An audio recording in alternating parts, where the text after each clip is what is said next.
Hello everyone, कैसे हो सब दोस्तों। आप सभी को इंतजार होगा, आप में से काफी बच्चे होंगे जिनको सीजीएल 2019 के रिजल्ट का इंतजार है, क्योंकि ये काफी लंबे समय से पेंडिंग। आपका जो एसएससी ने जो डेट दी थी स्टार्टिंग में, वो आपकी 15 फेब थी। तो इसको लेकर काफी बच्चे क्या है, ग्रीवेंस वगैरह डाल रहे थे एसएससी के पास। तो मैं आपको बता दूं, जिनको नहीं पता है, ग्रीवेंस में क्या है, जो भी हमारा यूजर डिपार्टमेंट होता है, जिससे हमें कोई इन्फॉर्मेशन चाहिए या फिर कोई हमारा काम था वो अटका पड़ा है, तो हम वहाँ पे कंप्लेंट वगैरह की फॉर्म में सीपीग्राम फाइल करते हैं। तो सीपीग्राम का क्या है, जो आपका डिपार्टमेंट होगा उसको 30 दिन के अंदर सीपीग्राम को रिजोल्व करना होता है। या तो आप रिजेक्ट करोगे या कोई रीजन देकर स्ट्रॉन्ग, या फिर आप उसको एक्सेप्ट करके रिप्लाई करोगे।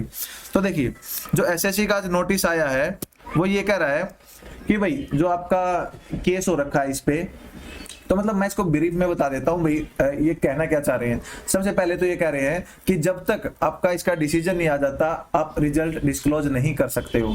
तो सीधी सी बात है कि एसएससी तब तक रिजल्ट डिस्क्लोज नहीं करेगी तब तक जो आपका ये केस हो रखे इनका रिजल्ट नहीं आ पाता है। यदि एसएससी मान लो डिस्क्लोज करती भी है तो आपका ज्वाइनिंग लेटर इश्यू नहीं होंगे।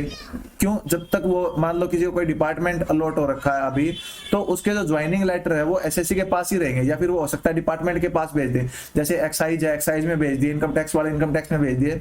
तो वो उसको अगर ज्वाइनिंग लेटर इश्यू नहीं करेंगे, अगर इश्यू कर रहे हैं तो उस पर लिखेंगे बाद में कि भाई आपकी जो ज्वाइनिंग है वो सब्जेक्ट टू है उस डिसीजन पे। देखो अभी क्या रहता है, और इसका जो इम्पैक्ट है वो आपका सीजीएल 2021 पे पड़ेगा। क्यों? अगर इसका रिजल्ट मान लो एसएससी नहीं देती है, रिजल्ट ही नहीं दे रही 2-3 महीने, और केस ऐसे ही हाई कोर्ट में चलता रहा, कैट में चलता रहा, डेट्स आगे बढ़ती रही, तो जो 19 की तैयारी करने वाले हैं, जो ये सोच के बैठे थे कि मुझे अभी सीजीएल में बढ़िया पोस्ट मिल जाएगी तो फिर मैं आगे सीजीएल नहीं दूंगा, तो वो सारे आपका सीजीएल पर ही देंगे। हो सकता है रिजल्ट इसका बाद में आए, मेंस ना दें, लेकिन जो आपकी प्री की कट ऑफ है उससे वो बढ़ जाएगी।